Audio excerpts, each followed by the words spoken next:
Which means, if it doesn't happen in 3 years, might be 6. If it doesn't happen in 6, cannot exceed 10.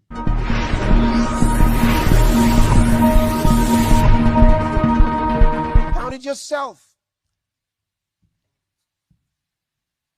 We said the other day, if you take that day when he walked out of the temple,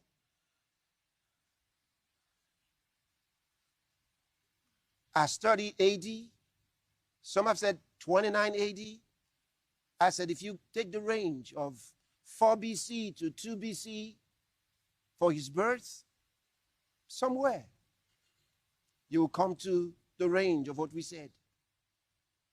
And if we're just taking an average and we come to 30 AD, 2000 from there will come to 2030.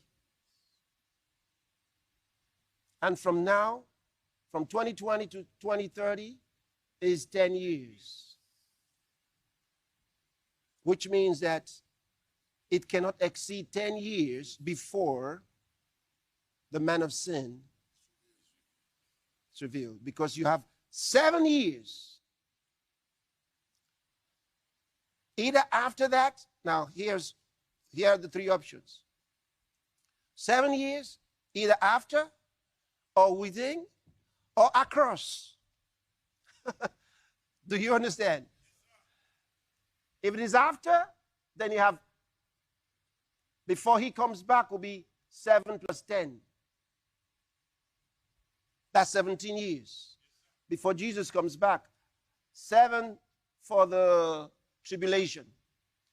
10 years before the Antichrist shows up. You see that? So 17 years in all, and Jesus shows up. If it is after. If it is inside, you have 3 years before he shows up.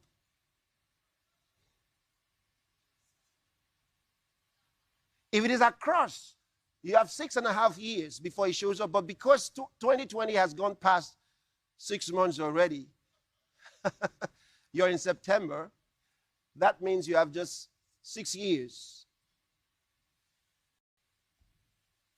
Which means, if it doesn't happen in 3 years, might be 6. If it doesn't happen in 6, cannot exceed 10. Yes, sir.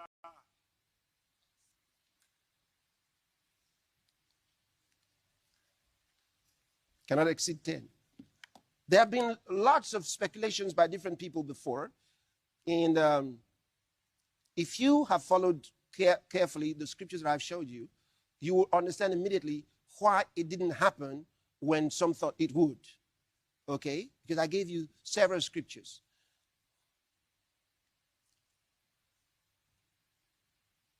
And I gave you evidences from his teachings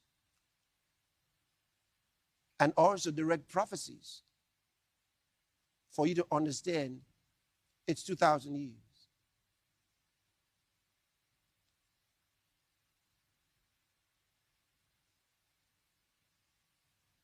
And obviously, the 2 days were not 2 24-hour days. They were 2,000. And the third one was 1,000.